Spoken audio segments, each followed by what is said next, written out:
Bonjour les gens, je vous retrouve comme promis pour 3 vidéos cette semaine autour du développement personnel, plus précisément sur comment faire le bilan de l'année écoulée, ce qui a marché, ce qui a moins bien marché, ce que vous avez pu apprendre, ce que vous pouvez avoir envie de découvrir l'année prochaine avec toute la phase résolution, engagement, objectif, etc.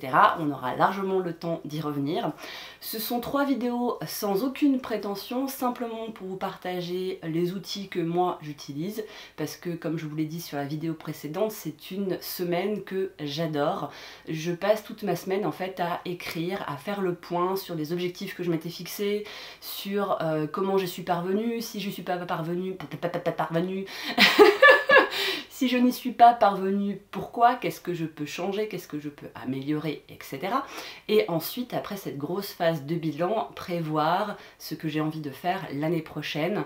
Dans un premier temps, en mode je m'autorise tout, avec le mode baguette magique, si j'avais plein d'argent, si j'avais plein d'amis, si j'avais plein de temps, si j'avais plein de tout ce que vous voulez. Pour après, voilà, partir de la notion de rêve et rendre ça un petit peu plus réalisable en parlant d'objectifs et donc de plan d'action. C'est tout ça qu'on va évoquer ensemble, ça fait beaucoup de choses. Je ne vais pas rentrer dans les détails, il y a des personnes qui sont bien plus douées que moi pour en parler. Moi j'ai simplement envie voilà, de partager. Donc aujourd'hui, mardi, je vais vous indiquer ce que je fais, quels sont les outils que j'utilise, mais sans rentrer en fait dans les détails, simplement pour que vous puissiez voir un peu la place que ça prend dans ma vie. Ça pourrait presque vous rappeler tout ce qui est bullet journal et compagnie, même si j'utilise pas du tout le bullet journal, mais voilà, c'est un peu cette idée de comment je m'organise pour faire mes bilans. Et j'arrête pas de bouger mes mains et j'espère que vous ne le voyez pas à la caméra parce que rien que moi là tout de suite je m'auto-soule et j'ai envie de me mettre des tartes. Voilà. Ensuite, jeudi, je vous parlerai de la méthode des piliers de vie, qui est une technique que j'ai appris grâce à ma formatrice en coaching, que j'ai utilisée moi-même quand j'étais à mon compte et que surtout j'utilise depuis très longtemps à titre personnel, que j'ai un petit peu modifié parce que voilà, au départ il y a 9 piliers, moi j'en ai 12, je vous expliquerai tout ça, mais c'est un super outil pour faire le point sur plein de choses d'ailleurs, vous allez vous en rendre compte. Et samedi, il sera temps de parler de mes et de vos bonnes résolutions et surtout comment on passe de la bonne résolution qui dure 3 semaines en janvier au vrai engagement, à l'objectif avec un plan d'action qui vous permet vraiment d'arriver là où vous avez envie d'aller.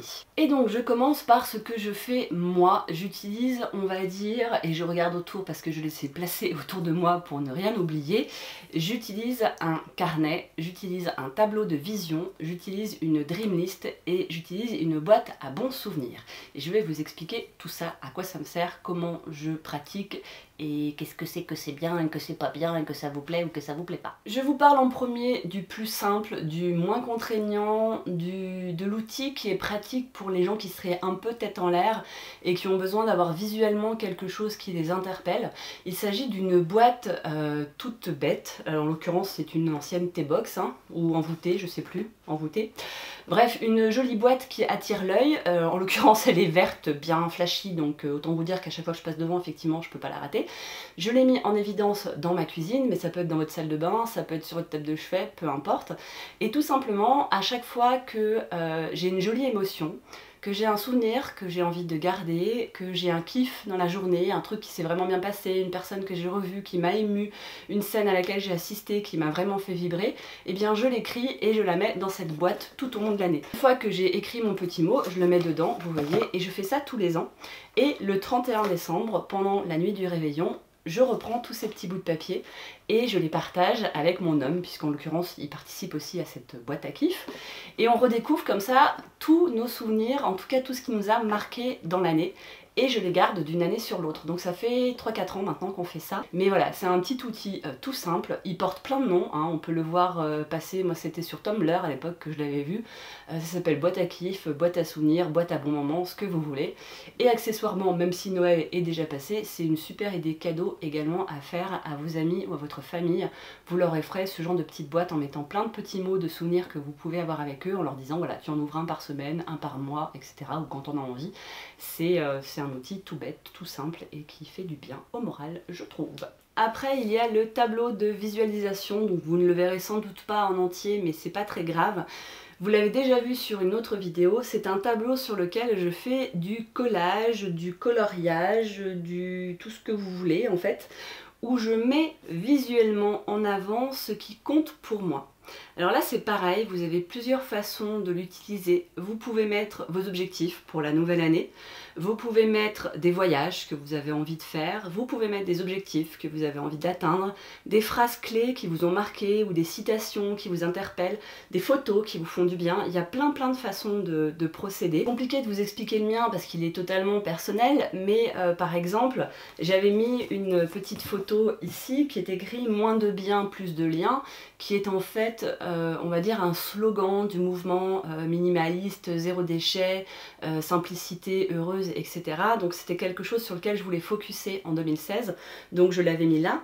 Il y a beaucoup de photos d'animaux parce que c'est important pour moi par rapport à mon mode de vie, par rapport au fait que je voudrais pouvoir accueillir plus de bestioles à la maison, donc il me faut les structures qui vont avec, donc c'était pour voir comment je pouvais m'organiser de ce côté-là. Il y avait aussi simplement le mot écrire que j'avais rajouté parce que je voulais garder l'écriture dans ma vie, parce que je ne suis pas très régulière de ce côté-là et je me rends compte que quand j'écris ça me fait beaucoup de bien. J'avais mis GR34, c'est ce fameux projet que j'ai d'aller randonner un jour en Bretagne dont je vous ai déjà parlé, qui n'est pas encore d'actualité, mais voilà, c'est quelque chose qui compte pour moi, donc je l'avais mis aussi. Il y a un potager au carré parce que je voulais tout simplement avoir un potager au carré, c'est chose faite, c'est un des objectifs que j'ai atteint cette année. Il y a un petit bisounours, enfin un gros bisounours par là, parce que j'adore les bisounours et que je pense que c'est important d'être bienveillant et accueillant avec les autres, d'éprouver de l'amour et de vibrer en fait des bonnes intentions pour que les autres en aient aussi en retour. Voilà, les vibrations, la loi d'attraction, c'est quelque chose auquel je crois beaucoup. Peut-être que j'y reviendrai si c'est un sujet qui vous intéresse, moi ça me passionne, donc à la rigueur j'en parlerai peut-être juste parce que j'ai envie d'en parler, on verra. J'ai mis des cupcakes parce que je trouve ça joli les cupcakes, il n'y a aucun intérêt. Mais c'est le genre de photo qui me fait sourire, donc je trouvais que ça avait tout à fait sa place sur un tableau de vision. Voilà, c'est ma vision du tableau de vision, ça s'appelle aussi tableau de visualisation. On lui donne plein de noms, ça nous vient, je crois, des États-Unis si je ne dis pas de bêtises. C'est un outil que je trouve très puissant. Rien ne nous en empêche d'en faire des spécifiques. Je connais une personne qui a une très chouette idée, je trouve, qui est le classeur de rêves. En fait, elle fait ses tableaux de visualisation sur des feuilles A4 et ensuite elle les met sous pochette plastifiée et comme ça elle met son classeur de rêves à côté de son lit et régulièrement le matin ou le soir elle le feuillette et ça lui permet de se nourrir de toutes ces intentions qu'elle avait mis en place. Le troisième outil, et vous le verrez un tout petit peu dans ce coin là de la vidéo, c'est la fameuse Dream List ou liste d'objectifs. C'est un outil que j'utilise depuis plusieurs années aussi. Il s'agit tout simplement de mettre noir sur blanc tous les objectifs que vous pouvez avoir dans votre vie, qu'ils soient réalisés ou non, qu'ils soient réalisables ou non. L'idée c'est vraiment de laisser libre cours à toutes vos envies. Il peut y avoir des trucs complètement bateaux, mais vraiment bateaux de chez bateaux, comme aller à une fête foraine. Il peut y avoir des trucs peut-être pas réalisables, comme m'offrir tel ou tel voyage. Et ça couvre vraiment tous les domaines de ma vie grâce au pilier de vie dont je vous parlerai jeudi. Ça permet d'avoir une belle vue d'ensemble de tout ce qui compte, que ce soit la famille, les amis, votre vie amoureuse, votre vie professionnelle, la façon dont vous prenez soin de vous, votre hygiène de vie, votre quotidien. Il y a plein d'éléments à prendre en compte qui vous permettent d'avoir cette grande vision de vous-même. Alors autant vous dire que c'est assez rare de réussir à sortir sans objectif d'un coup, mais peu importe, ça peut vous prendre des semaines ou des mois. Moi ce tableau, je le travaille assez régulièrement. Généralement, là en ce moment, entre décembre et janvier, bien évidemment, mais aussi en mai-juin, juste avant l'été, et en septembre, parce que c'est la rentrée des classes et que je considère que je suis une éternelle étudiante de la vie, et donc je mets à jour mon tableau à ce moment-là aussi. Parfois on oublie certains de ces objectifs, ça permet de se les remettre en mémoire. Parfois on a certains objectifs qui nous paraissaient indispensables à un moment donné et qui au final ne le sont pas tant que ça, donc pareil, vous pouvez modifier. C'est votre outil. Là, en ce moment, je regarde et je reviens, j'ai 144 objectifs de vie. Voilà, peut-être que j'en réaliserai que 40 dans toute ma vie, mais peu importe, j'ai pris du temps pour moi, pour penser à ce que je voulais, ce que j'aimais, ce que je souhaitais partager dans ma vie. J'ai choisi de le mettre, comme pour la boîte tout à l'heure, en très grand et en très visible dans mon bureau. Comme ça, à chaque fois que je passe devant, je m'arrête et je prends quelques instants, quelques secondes ou quelques minutes, là aussi pour me reconnecter à ce dont j'ai envie dans ma vie. Et enfin, le dernier outil qui est finalement le plus classique, mais aussi celui que j'utilise le plus avant d'en arriver au tableau de vision, à la dream list ou à la boîte avec les kiffs qui elle est vraiment tout au long de l'année. Dans ce cahier, je note tout ce qui compte pour moi. Je me suis fait plusieurs rubriques, je l'ai depuis 2012 je crois. Vous prenez vraiment ce qui vous correspond. S'il n'y a aucun de ces outils qui ne vous convient, et ben peu importe, choisissez-en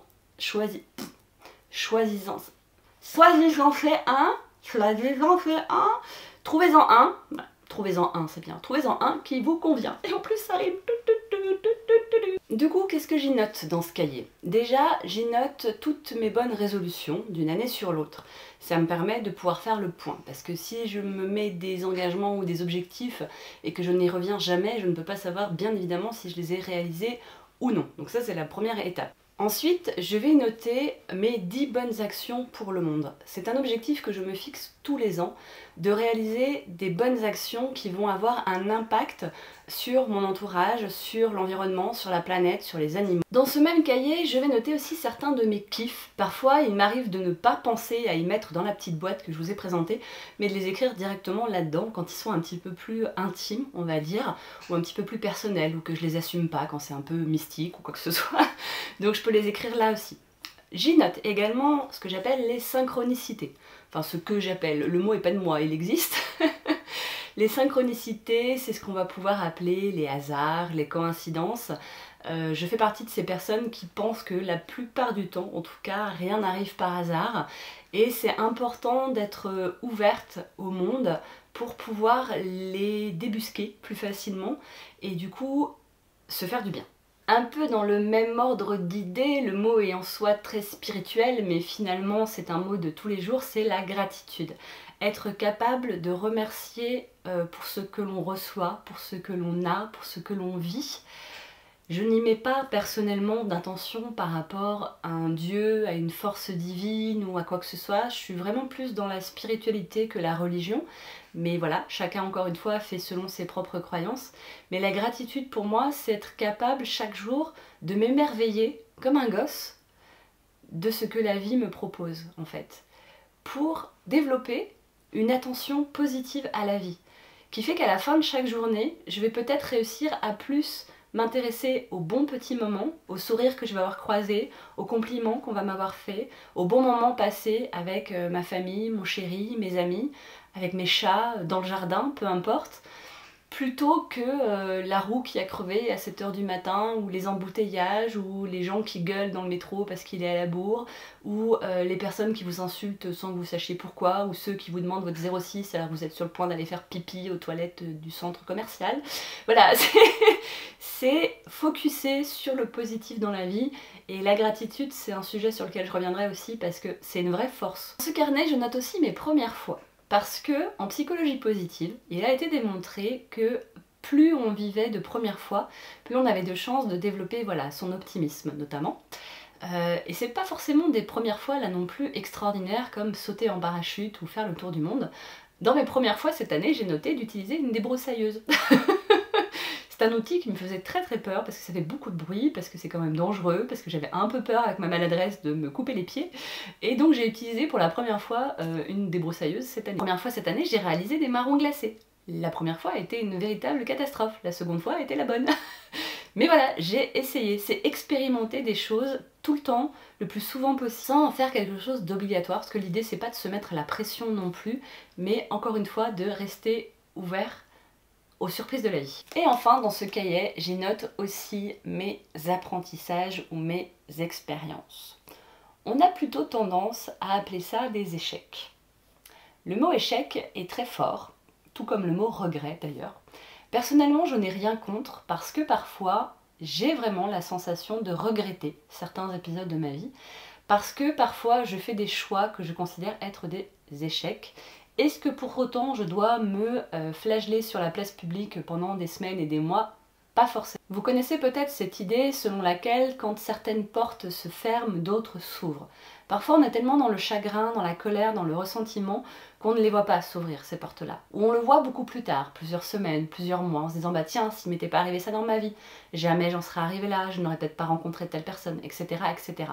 Pourtant ce que j'ai vécu au départ était extrêmement douloureux, donc à ce moment-là, j'ai fermé mes yeux, j'ai fermé mon cœur et je n'ai absolument pas vu ces fameuses portes. C'est ça que je nomme les expériences. C'est garder à l'esprit que ce qui m'arrive aujourd'hui n'est peut-être pas si grave que ça, et que si même aujourd'hui je m'autorise à être en colère, à être triste, à avoir des ressentiments, à avoir des regrets, ce n'est pas pour autant que tout est fermé. Je suis une personne qui avait énormément de colère en elle, qui avait beaucoup de ressentiments, qui avait un caliméro absolument extraordinaire en mode je me plains, c'est pas juste, c'est pas de ma faute, ils sont pas gentils les gens avec moi, la vie elle est moche, etc., etc. Et la gratitude, les synchronicités et le fait de tirer des leçons de mes expériences m'a permis de dépasser ça. Une phrase que j'adore, qui est de l'un de mes formateurs en hypnose, c'est plus on se plante, plus on pousse. Je crois que tout est dit. Voilà, vous connaissez maintenant mes activités principales de cette dernière semaine de l'année. Donc je suis à fond là-dedans pour le moment. J'ai commencé mes séances de découpage pour trouver les photos que j'allais mettre sur mon prochain tableau de visualisation. Je suis en train de voir sur ma dream list ce que j'ai déjà réussi cette année. Est-ce qu'il y a éventuellement des objectifs qui ne me parlent plus, des choses que j'ai envie d'ajouter ou de retirer. Je suis en train de faire le bilan, notamment grâce aux piliers, mais ça je vous en parle dans la prochaine vidéo qui sera donc jeudi. Je vous dis à très bientôt. Ciao!